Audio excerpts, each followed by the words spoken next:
l'histoire intellectuelle de l'Occident, le Moyen-Âge reste une énigme. L'Europe, alors livrée aux barbares, tourne le dos à la pensée antique. Les traditions philosophiques et scientifiques grecques sont perdues. Puis, après une amnésie de 7 siècles, comme par miracle, ces traditions réapparaissent et irriguent à nouveau les grands débats intellectuels européens. Comment cette résurrection a-t-elle été possible? Les trésors de la pensée antique n'ont-ils pas été, entre-temps, recueillis et développés ailleurs? C'est pour élucider cette énigme que Baghdad El-Nadi et Adel Rifat nous proposent un voyage à travers le temps, de la Mecque à Bagdad, du Caire à Fès, de Cordoue à Samarcande.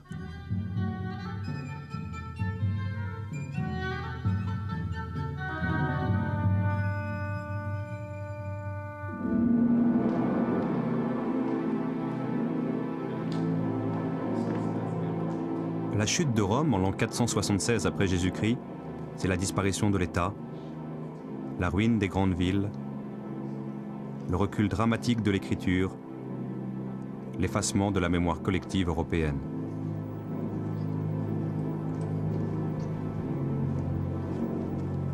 Tandis que s'éteignent les derniers feux de la romanité, l'Europe s'enfonce dans une longue période d'insécurité et de peur, sous le joug chaotique des tribus barbares qui viennent de détruire l'Empire.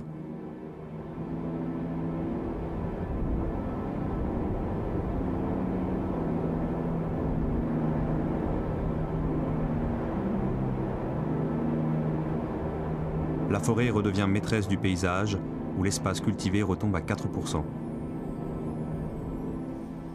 Tandis que l'Église, dans son combat contre le paganisme et les hérésies, s'efforce d'asseoir son autorité sur la hantise du péché et la peur de l'enfer. Dans les monastères, les manuscrits qui ont échappé au naufrage général de la culture antique sombrent dans l'oubli. Heureusement, cette culture avait largement essaimé hors d'Europe, au sud et à l'est de la Méditerranée, particulièrement en Égypte. Alexandrie a été durant plusieurs siècles l'immense et prestigieuse capitale du monde hellénistique.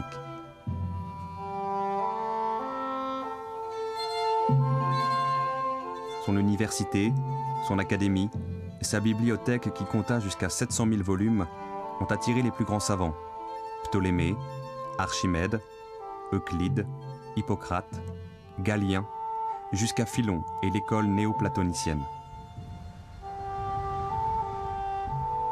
Byzance, héritière naturelle de Rome, possédait elle-même un très riche fonds de manuscrits philosophiques et scientifiques grecs, mais le recouvrait d'une chape de silence.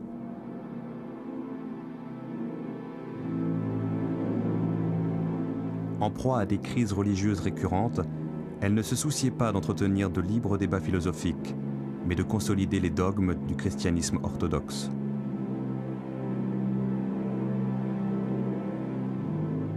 Au VIe siècle, par durcissement dogmatique, elle en vint même à fermer l'Académie d'Athènes, comme celle d'Alexandrie. La plupart des savants qui entendaient perpétuer les savoirs de ces écoles cherchèrent alors refuge auprès de l'ennemi juré de Byzance, la Perse sassanide. Les deux empires rivaux se livraient en effet depuis des siècles une guerre sans merci. Or, l'empire perse, dont la religion officielle était le zoroastrisme, abritait une population chrétienne nestorienne qui s'opposait aux dogmes orthodoxes de Byzance.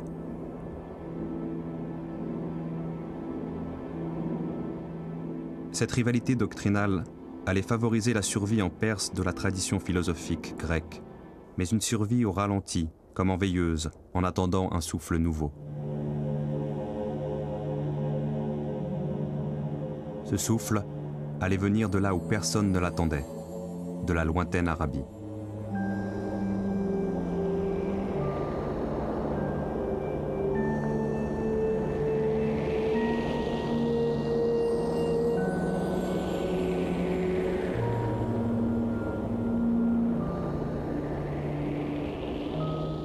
Les Arabes, ça commence où?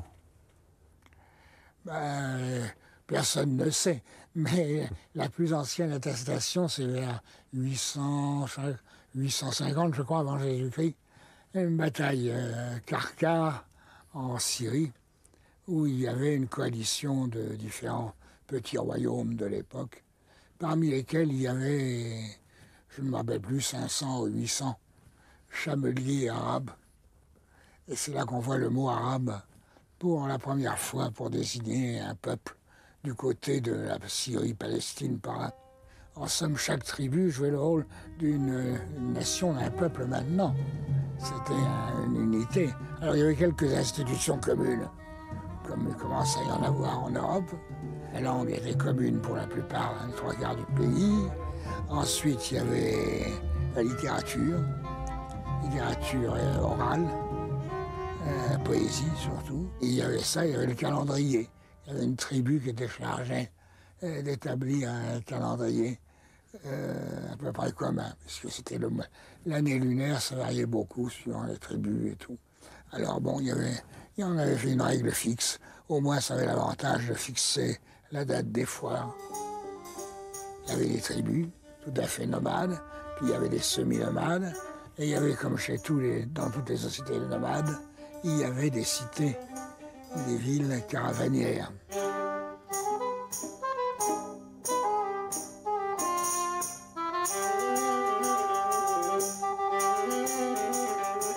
Alors c'était des centres, effectivement, et en général marqués aussi par une implantation religieuse, un temple où on allait en pèlerinage.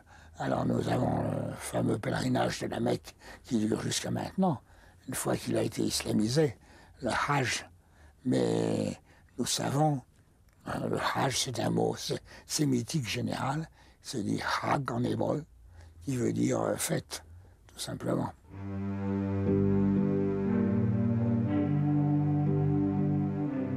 Sauf dans le sud de l'Arabie, ces tribus parlent une langue que l'on reconnaît partout comme l'arabe, cousine de l'araméen et de l'hébreu. Mais cette langue, qui s'écrit très peu, comporte pratiquement autant de dialectes qu'il y a de tribus.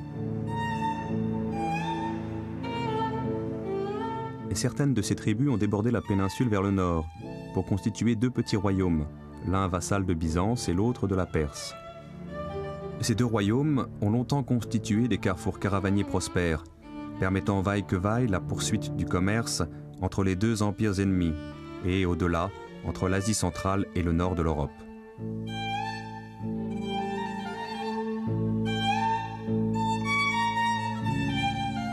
Mais dès le VIe siècle, l'effroyable guerre que se livraient les Byzantins et les Perses finit par provoquer la dislocation de leurs royaumes vassaux.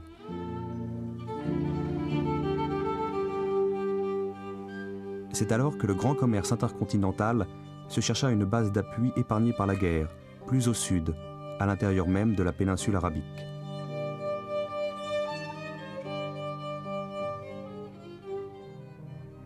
Ce fut la Mecque.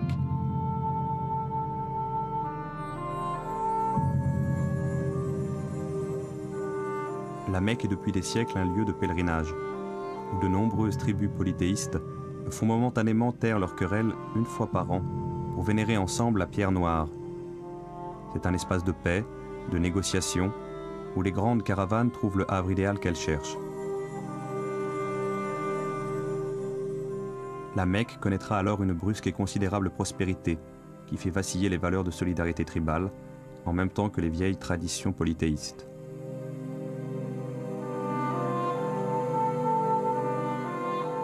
C'est sur ces entrefaites que Mohammed apparaît.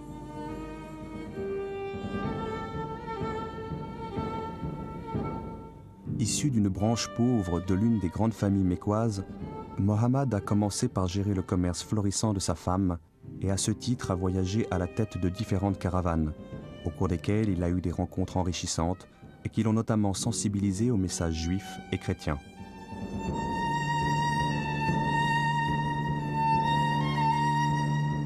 C'est un esprit supérieur que ses prédispositions mystiques conduisent à effectuer quand il le peut des retraites solitaires en plein désert.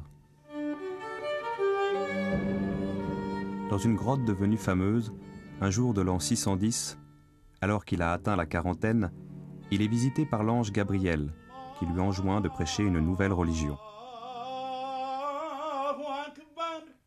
En l'espace de 10 ans, cette religion fera de fervents adeptes parmi les proches du prophète, et surtout dans les rangs des Mécois les plus pauvres et des esclaves, sensibles à la tonalité égalitariste et conviviale du message prophétique.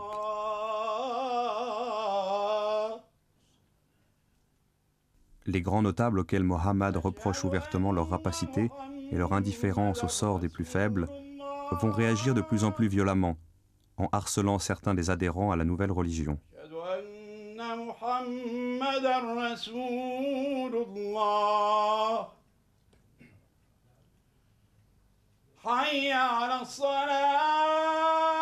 En 620, Mohammed est alors amené à émigrer vers Yathreb, rivale de la Mecque, qui deviendra Médine, la ville du prophète.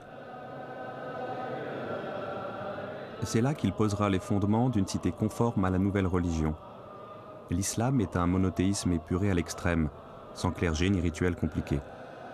À un Dieu unique et tout-puissant, le croyant s'adresse sans intermédiaire et rend individuellement compte de ses actes.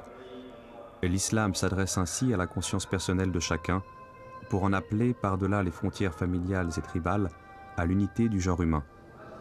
Il va très vite gagner les esprits, galvaniser les enthousiasmes.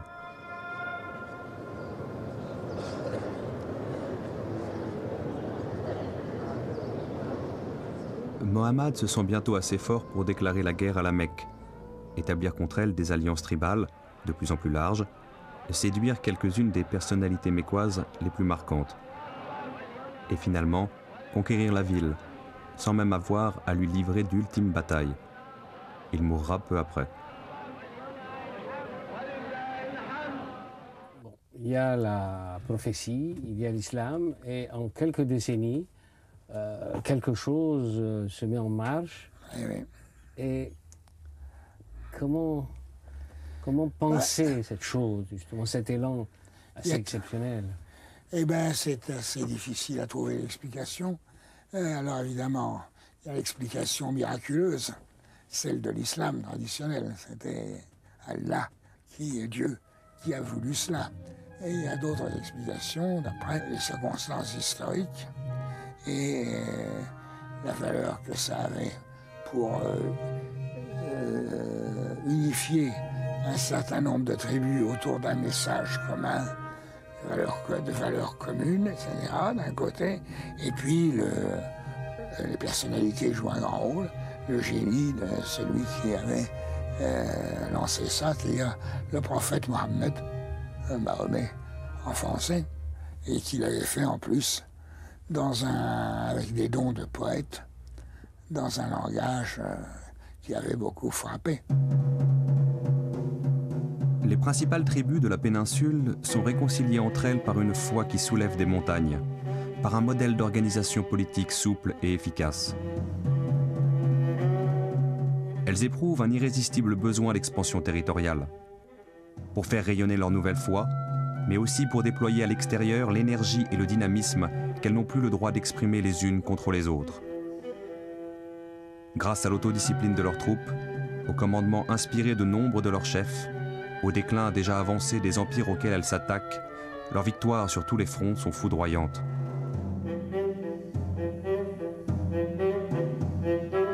En 636, 4 ans après la mort du prophète, les armées de l'islam remportent une victoire décisive sur les troupes de Byzance.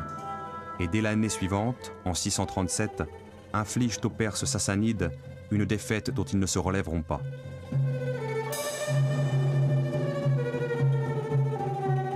En 642, l'empire perse s'écroule, ouvrant la voie vers l'Inde.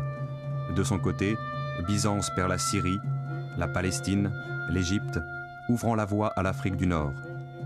En 649, Chypre est occupée, puis Rhodes.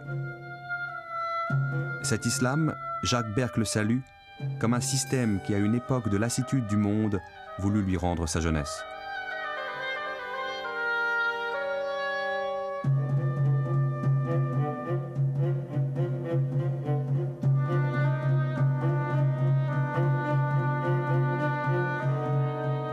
La fougue, l'audace, la faculté de s'adapter à des situations imprévues, la volonté d'aller toujours plus loin. Telles sont les qualités qu'on retrouve alors chez les grands capitaines de l'islam, en même temps qu'une extraordinaire humilité. Car ils sont pénétrés du sentiment que leur victoire réponde d'abord à une volonté divine de favoriser l'expansion de l'islam.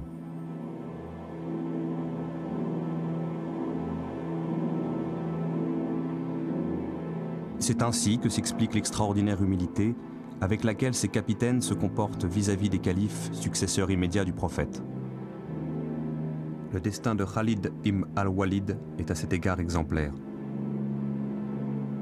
Khalid a été surnommé par les siens le glaive de l'islam, parce qu'il n'a jamais perdu de bataille. Génie militaire tout-terrain, il est le principal artisan des défaites infligées aux Perses comme aux Byzantins. Adulé par ses troupes, il se croit tout permis. Il commet certains excès. Le calife Omar, deuxième successeur du prophète, prend alors la décision inouïe de lui retirer son commandement au soir même d'une éclatante victoire. Que fait Khalid? Il obéit. Il se démet de son commandement et rentre seul à Médine, où l'on n'entendra plus parler de lui.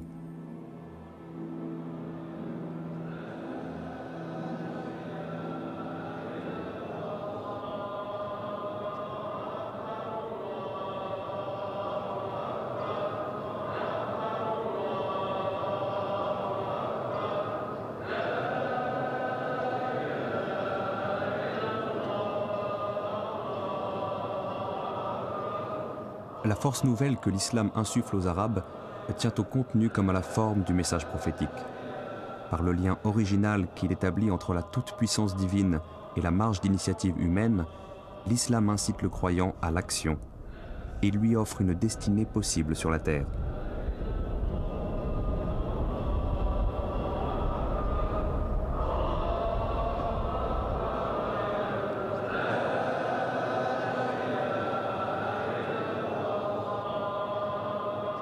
Par ailleurs, le message prophétique est formulé dans une langue qui s'impose à tous par la puissance de son souffle, le jaillissement continu de son inspiration, la densité souveraine, envoûtante de son pouvoir d'expression.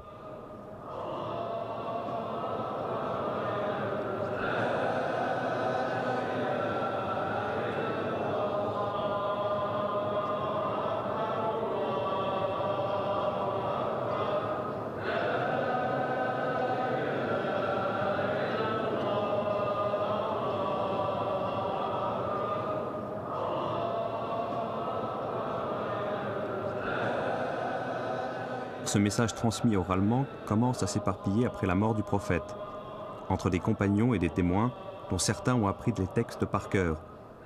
D'autres ont transcrit différents passages sur des morceaux de cuir, des palmes, des os d'omoplate. Diverses versions commencent à circuler, d'autant plus menaçantes pour l'unité du message que les règles de l'orthographe et de la grammaire arabe ne sont pas encore fixées. D'où l'importance cruciale de la décision prise par le calife Osman de coucher par écrit la version officielle unifiée de la révélation, le Coran. Mais lorsque la foi suscite la conquête, que la conquête ouvre la voie à l'Empire et que l'Empire conduit à la construction de l'État, se posent les problèmes de pouvoir, éclatent les dissensions et les rivalités.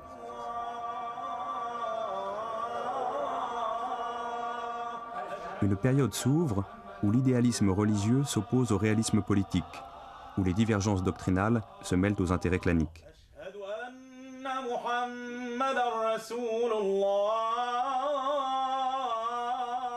Un conflit armé opposera Ali, le dernier des 4 califes qui furent les compagnons du prophète, à Moawiya, descendant d'une grande famille mécoise qui jadis avait combattu le prophète.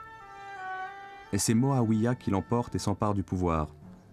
Il établira sa nouvelle capitale à Damas, fondant la dynastie des Omeyyades qui régnera durant près d'un siècle.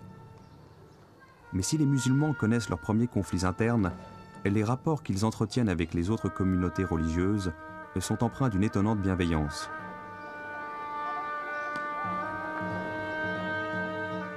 Les musulmans qui viennent d'occuper une ville chrétienne, où ils ne trouvent aucune mosquée, seront souvent enclins à partager les églises existantes avec les chrétiens.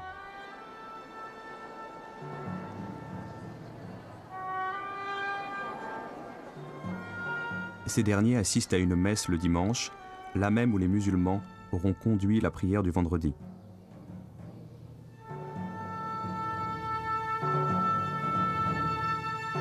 les musulmans ne chercheront pas à forcer l'islamisation des peuples conquis.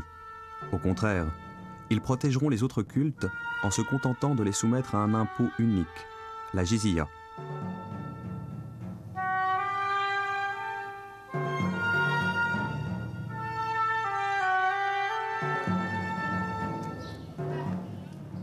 Chrétiens de diverses obédiences, juifs, zoroastriens, seront souvent intégrés à l'administration califale. Mais ils ne jouiront pas des droits et des privilèges réservés aux musulmans, à moins de se convertir à leur tour. Ce que les califes omeyyades, paradoxalement, n'encourageront pas.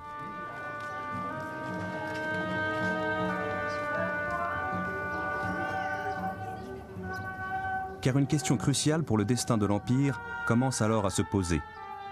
Un formidable pouvoir est échu en quelques décennies à l'aristocratie commerçante arabe et sur des dizaines de peuples, dépositaires de cultures et traditions millénaires, dont certaines sont beaucoup plus savantes et plus raffinées que celles des Arabes.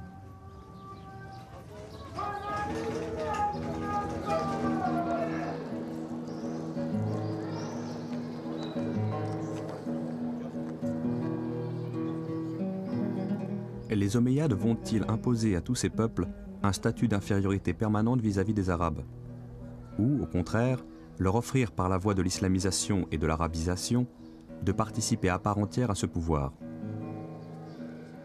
Les Omeyyades voudront, coûte que coûte, réserver le monopole du pouvoir à l'aristocratie commerçante arabe.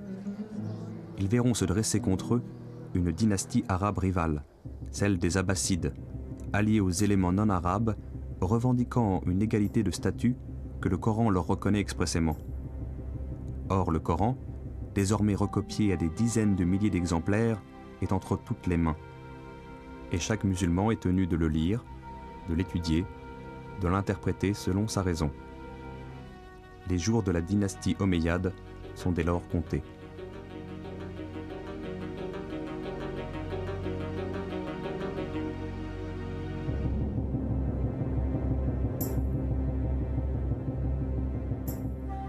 Première dynastie de calife, entre 650 et 750 environ, c'était celui des Omeyyades. Alors là, c'était vraiment un empire arabe, une domination arabe, sans trop de complexe. Mais en 750, il y a eu une espèce de révolution par laquelle tous les peuples soumis surtout des Persans et des Araméens, ont déclaré: nous sommes convertis à l'islam maintenant, nous devons avoir le pouvoir comme vous autres, comme les Arabes. Et alors ils ont établi non plus un empire arabe, mais un empire musulman. Alors, le monde islamique pourra faire appel aux talents disponibles au sein de tous les peuples conquis, souvent dépositaires de cultures millénaires, dont certaines sont plus raffinées que celles des Arabes. Alors, ce monde islamique connaîtra une effervescence intellectuelle qui de proche en proche gagnera tous les domaines de la connaissance. Alors, les savoirs antiques, qui avaient jusque-là survécu dans la pénombre de conditions précaires, apparaîtront en pleine lumière pour donner un élan nouveau à la pensée universelle.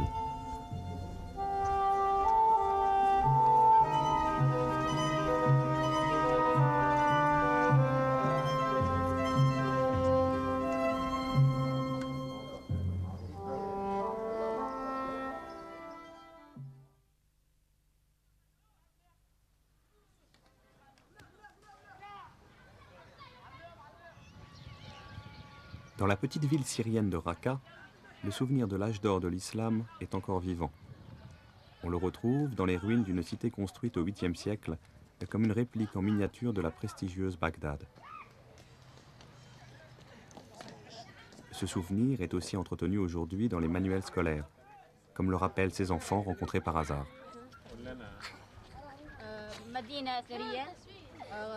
قام ببنائها أبو جعفر المنصور وأكمل بنائها هارون الرشيد، وقد حاول هارون الرشيد في بناء هذه المدينة تقليد مدينة بغداد. نعم، كان هناك كثير من العلماء كالبستاني، وهو كان من مواليد الرقة وأبرز العلماء الفلكيين، وبرع حتى أن هناك منطقة في القمر تسمى على اسمه، تسمى بطيلموس العرب. لا تستاهل جايزة أكتر جايزة يعني بس ابن الرئيس الهادي Bagdad évoque au milieu du 8e siècle la victoire des Abbassides sur les Omeyyades. Or, cette victoire marque bien plus que le remplacement d'une dynastie par une autre. C'est une nouvelle conception du pouvoir qui s'impose en islam. Pour les Omeyyades, le pouvoir restait le monopole des Arabes. Pour les Abbassides, il doit être partagé entre Arabes et non-Arabes en vertu du principe d'égalité entre tous les musulmans. Les Abbassides vont alors pouvoir compter sur les talents qui se refusaient aux Omeyyades. Et ils vont élargir considérablement les horizons intellectuels de l'Empire. Mais d'abord, les premiers califes abbassides doivent marquer dans l'espace leur nouvelle domination. Ils veulent une capitale qui exprime leur parti pris multiethnique. C'est le deuxième calife Al-Mansour qui va s'en charger. Il va chercher pour cela un emplacement vierge, qui ne soit ni celui d'une ville arabe, ni celui d'une ville perse, et qui soit assez central pour surveiller toutes les régions de l'Empire. Il le trouve près d'une bourgade située entre le Tigre et l'Euphrate, au climat tempéré, dans une plaine fertile, au carrefour de grandes routes caravanières. Ce sera Bagdad.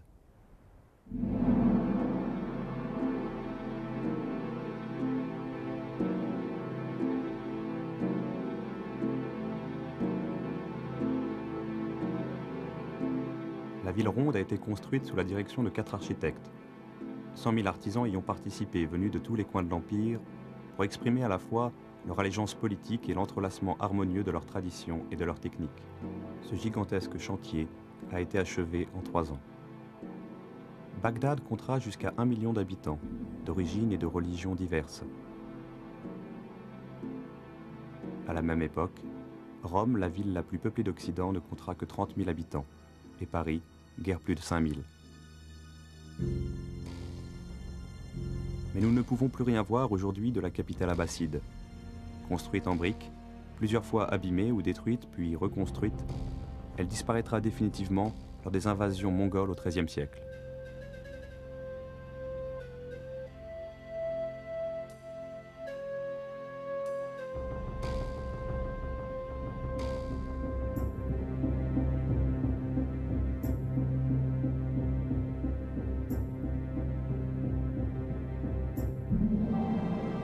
Bagdad brille de l'éclat des étoiles mortes. Nous pouvons la rêver. La rêver à travers les témoignages de ses contemporains, à travers les légendes et les mythes qu'elle a inspirés, et puis à travers la présence des cités de l'islam encore vivantes. Car ces cités furent bâties dans son sillage, conçues par rapport à elle.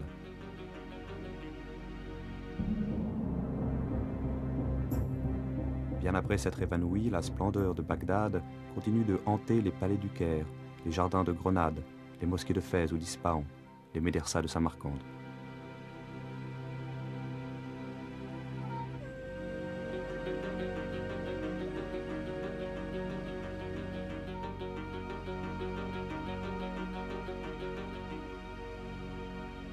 Un contemporain s'émerveille. Bagdad, centre du monde, nombril de la terre. Elle n'est à nul autre comparable en dimension ou en grandeur, par la majesté de ses bâtiments, par l'abondance de ses eaux jaillissantes, par la pureté de son air. Habitée par une multitude de races venant de toutes les régions, des plus proches aux plus lointaines, chacun de ses habitants y possède sa boutique ou son commerce. C'est pourquoi la ville regorge de richesses. Elle reçoit toutes sortes de marchandises par terre et par mer avec la plus grande facilité, comme si tous les bienfaits de la terre affluaient naturellement vers elle.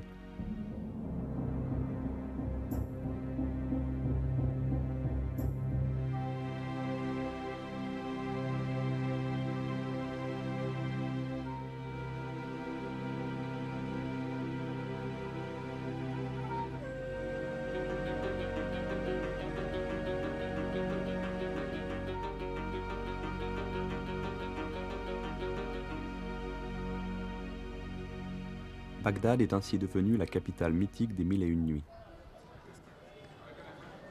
La voilà, cette grande et merveilleuse ville, où l'on vient de tous les endroits du monde. Vous y verrez une multitude de peuples. Vous n'y aurez pas le froid insupportable de l'hiver, ni les chaleurs excessives de l'été. Vous y jouirez toujours des fleurs du printemps, ainsi que des fruits délicieux de l'automne.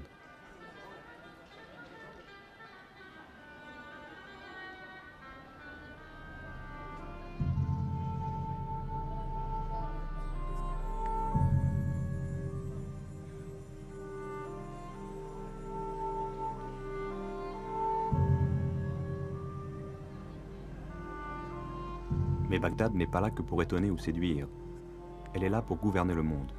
Ces califes vont installer des bureaucraties, mettre en place des institutions, susciter des vocations. Ils vont s'appuyer sur deux corps de clercs. D'une part, les lettrés religieux dépositaires de la parole révélée, et d'autre part, une élite séculière de savants, de philosophes et de fonctionnaires, appelés à éclairer la réflexion des princes, à préparer leurs choix, à répercuter leurs décisions. Cette élite va trouver un formidable protecteur en la personne du calife Al-Ma'amoun.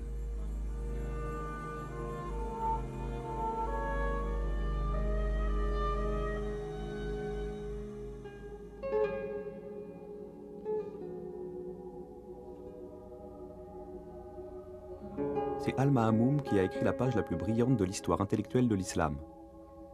Devenu calife, il a offert sa protection et son soutien à tous les esprits libres de son époque, notamment les défendant contre les théologiens traditionalistes.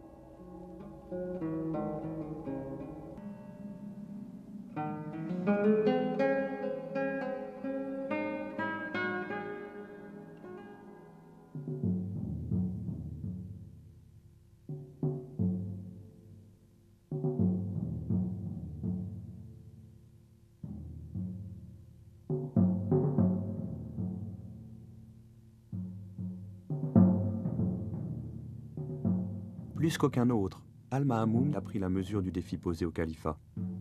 Pour gouverner un empire aussi vaste, en assumant la diversité de ses populations et de ses cultures, il lui fallait à la fois mobiliser tous les talents de son époque et faire appel à tous les savoirs acquis au cours des époques précédentes. Al-Ma'amoun, c'était quelqu'un qui était un souverain très éclairé et qui a voulu faire de Bagdad une capitale brillante. Bon. Et il a donné les moyens à ceux qui étaient capables de la rendre brillante, il a donné les moyens de le faire. Pourquoi? C'est parce que d'une part, c'était un empire qui était riche, c'était un empire qui était très vaste, avec échange d'informations surtout. Et vous aviez des gens de passage à Bagdad qui venaient de la Chine. Et vous aviez donc des gens qui vous racontaient ce qui se passait en Chine, quelle était la géographie locale, que c'était... Bagdad, à l'époque, c'était au croisement de tas de choses au niveau culturel. Vous aviez tout le monde, l'ancien monde hellénistique. Vous savez, les manuscrits grecs, ils étaient sur place, parce que l'Empire recouvrait une partie de l'ancien Empire byzantin. C'est-à-dire qu'on n'avait pas à aller chercher les manuscrits. Ils étaient dans les monastères, ils étaient dans les anciens centres culturels, les manuscrits étaient là. C'était pas un déplacement. Le passage d'une culture à l'autre n'était pas un passage d'un lieu à l'autre, c'était sur le même lieu que ça se faisait. Alors quand on avait besoin de manuscrits très particuliers, on allait éventuellement les chercher à Byzance, où on demandait à propos d'un traité de paix que des manuscrits soient mis dans la balance pour le traité de paix. Mais la plupart des textes étaient déjà sur place. Et il se trouve qu'à Bagdad, tout le monde s'est mis à travailler ensemble, et on parle beaucoup du multiculturalisme de Cordoue, mais Bagdad au IXe, c'est beaucoup plus fort. C'est-à-dire qu'on voit très bien que Bagdad au IXe, vous aviez à la fois des musulmans, des chrétiens, des juifs, des zoroastriens, des sabéens, et tout le monde travaillait ensemble. L'important, c'est qu'on puisse arriver à faire quelque chose. Et là, on voit que Al-Ma'amoun a réussi, et je crois que c'est la plus belle réussite pour ce qu'est splendeur d'une capitale. Parce qu'après, les Fatimides ont essayé au Caire, il y a eu de très beaux résultats, mais ça ne vaut pas Bagdad au IXe siècle. C'est-à-dire, vous avez eu, après l'Andalousie, vous avez eu de beaux résultats aussi, mais c'est sûr que ça ne vaut pas Bagdad. Bagdad au IXe, c'est passionnant pour ça. Parce qu'effectivement, on a tout un mélange là qui est extraordinaire. Al-Ma'amoun décide d'offrir aux savants de son temps le privilège de disposer de tous les savoirs antiques, traduits en une seule langue, l'arabe. Il ordonne de rassembler les manuscrits existants sur les territoires de l'Empire et se procure les autres ailleurs, à Byzance, en Inde, en Chine. Il mobilise les talents nécessaires pour transposer ce fond du grec, du syriaque, du persan ou du sanskrit en une langue arabe adaptée aux subtilités conceptuelles de la philosophie, aux abstractions de la mathématique, à la mesure astronomique. Cet immense effort a pour centre Bet al-Hikma, la maison de la sagesse. La Maison de la Sagesse, qu'est-ce que c'est? Ce n'est pas un centre culturel, mais presque. En un sens, c'est le premier grand, vrai et peut-être unique centre culturel de l'histoire de l'humanité. Une maison où un pouvoir politique réunit, rassemble, permet de travailler à un certain nombre de traducteurs traducteurs qui vont devoir s'acquitter d'une tâche colossale, qui est de faire passer en arabe, comme on dit, un certain nombre, un nombre très considérable même, on pourrait dire, de textes grecs, mais aussi de textes venus des autres ères où des savoirs techniques, philosophiques, scientifiques existaient. Cette maison de la sagesse marque la première étape, disons, d'un très long voyage, le voyage que la philosophie et les sciences, d'une manière plus générale, va effectuer d'Orient en Occident. Né d'une mère perse, Al-Mamoun a d'abord été gouverneur du Khorasan dans l'Iran actuel. Là, il s'est imprégné de culture perse, d'influences indiennes, et surtout, il a découvert la science des Grecs auprès des savants chrétiens. Une nuit, raconte Al-Mamoun, j'ai vu en rêve un homme assis dans la posture des sages. Je lui ai demandé, « Qui es-tu » Il m'a répondu, « Aristote le sage ». Alors je lui ai posé la question, « Dis-moi comment définir une parole juste ?» Celle qui est conforme à la raison. Mais encore, celle qu'apprécie l'interlocuteur. Mais encore, celle dont on n'a pas à craindre les conséquences. Mais encore, il n'y a pas d'encore. Le reste ne sert qu'à divertir les ânes. C'est pour apprendre à distinguer une parole juste d'un divertissement pour les ânes que le calife Al-Mamoun donnera une impulsion décisive à la maison de la sagesse. Celle-ci a été fondée par son père, Haroun al-Rachid, mais alors comme une bibliothèque à l'usage exclusif du prince. Sous Al-Mamoun, cette bibliothèque s'ouvre à l'élite savante. Elle devient le support d'une grande ambition intellectuelle à l'échelle de l'Empire. On traduit. Et par là se reconstitue la philosophie grecque complète, presque complète, à une époque où, par exemple, dans l'Occident chrétien, le savoir antique a entièrement fait naufrage, où les livres sont devenus rares et où la culture supérieure a pratiquement déserté l'espace social, politique et religieux. Donc on a là quelque chose de tout à fait exemplaire et fascinant d'un certain point de vue. Au fond, on peut dire que grâce à cette maison de la sagesse qui réalise en quelques années ce programme de traduction, le monde arabe s'approprie littéralement la culture des Grecs, la poursuit, la développe et entre véritablement dans l'histoire de la philosophie qui n'est pas une histoire européenne ou une histoire grecque, c'est une histoire plurielle et cette pluralité commence à Bagdad. Tous les mardis, le calife convie les savants présents à Bagdad pour une journée de réflexion. Cette journée commence par les ablutions d'usage, se poursuit par un repas, puis se prolonge par des débats ouverts sur les questions d'actualité, de philosophie et de science. Al-Mamoun partage avec ce cénacle ses interrogations, ses intuitions et même ses doutes.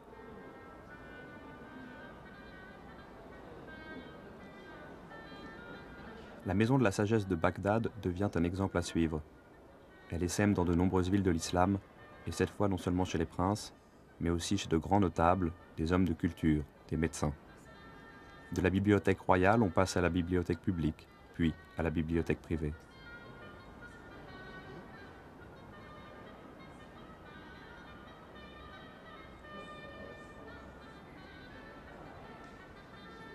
Et c'est à ce moment-là que la langue arabe, appelée à épouser la complexité des savoirs philosophiques et scientifiques, accomplit sa deuxième métamorphose.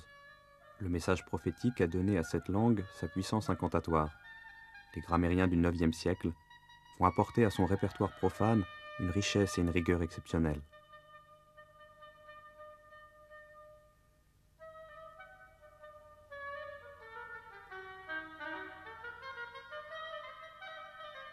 Les savants, d'où qu'ils viennent, doivent se mettre à apprendre cette langue pour participer au mouvement.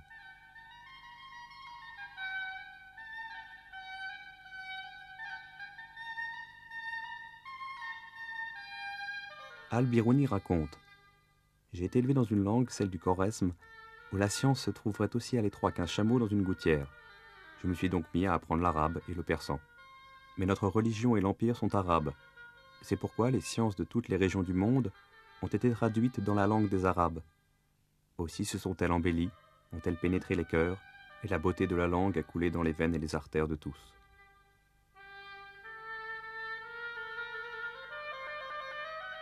Il y a un engouement général pour la lecture, pour le savoir. Il est favorisé par l'introduction et la diffusion du papier, selon des techniques importées de Chine. Les copistes disposent alors d'un matériau léger, solide et beaucoup moins onéreux que le papyrus et le parchemin. Le commerce de manuscrits se développe. Les boutiques de libraires, ouvertes à tout public, se multiplient.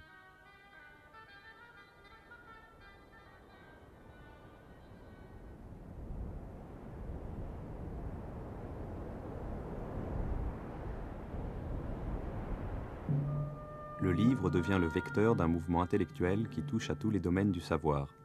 C'est ainsi que l'inestimable gisement des manuscrits grecs, que l'Europe avait oublié et que Byzance se refusait à exploiter pour des raisons dogmatiques, peut réintégrer dans la langue des Arabes le flux vivant de la pensée universelle.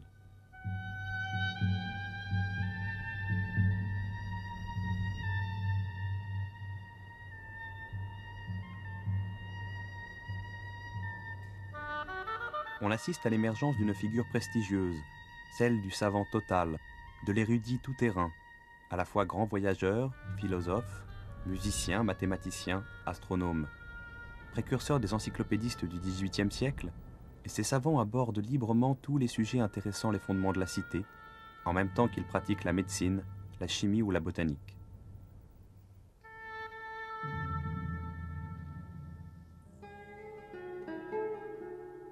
À leurs yeux, l'islam n'oppose pas la raison à la révélation. Au contraire, l'islam tient la raison pour un irremplaçable instrument de la pensée. Il lui assigne même pour mission d'éclairer la révélation.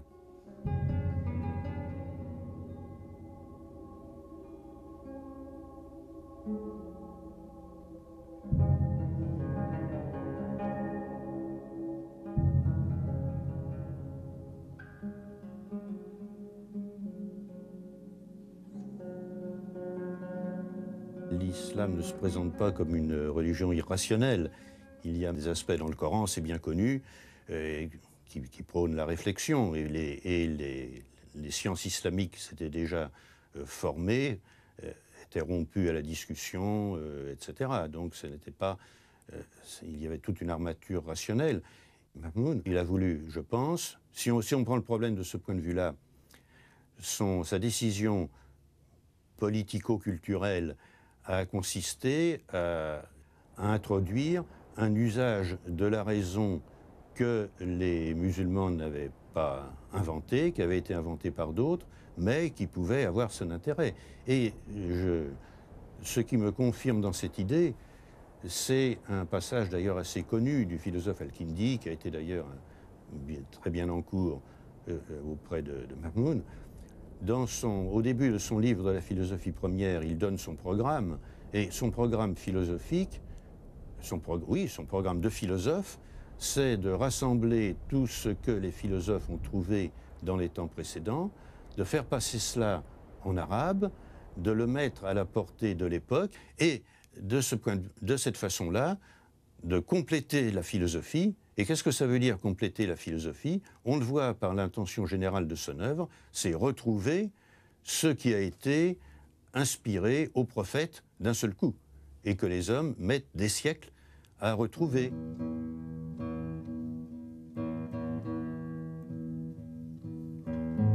Je crois qu'il y a un ajustement entre les mentalités. Il y a aussi une soif de connaître que je crois la révélation, le message coranique encourage, justifie et impose d'une certaine manière aux esprits qui en sont capables. La révélation coranique appelle tout homme, où qu'il soit, à proportion de son talent naturel, de son fond mental, à connaître la vérité. Alors ça ne veut pas dire que tout le monde doit être philosophe, naturellement, mais ça veut dire que ceux qui ont la capacité de le devenir doivent affronter leur destin, leur destinée, leur destination. Et c'est ce qu'a compris le pouvoir abbasside.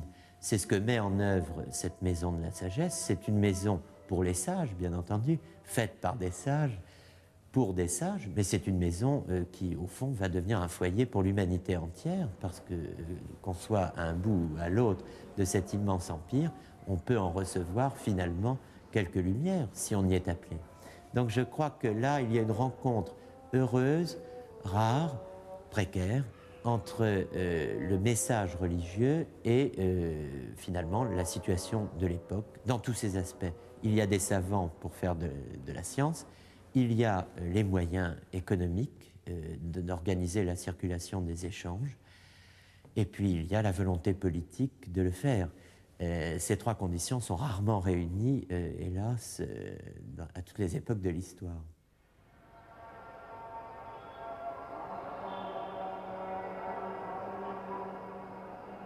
Recherche, débat, controverses passionnées suscitent un bouillonnement intellectuel qui exaspère les lettrés traditionalistes. Pour ces derniers, la liberté de conscience va trop loin. Elle risque de mettre en question l'omniscience divine.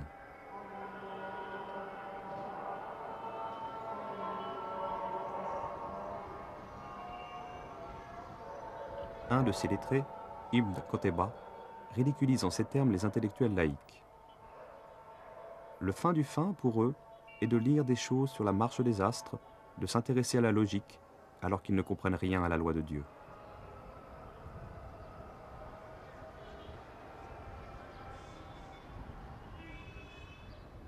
Mais les savants pourront continuer de réfléchir, d'écrire et d'enseigner, durant 3 siècles, tant que les princes continueront de les protéger, partant du principe selon lequel les croyants doivent exercer leur propre jugement face à toutes les questions auxquelles les textes sacrés n'apportent pas de réponse explicite.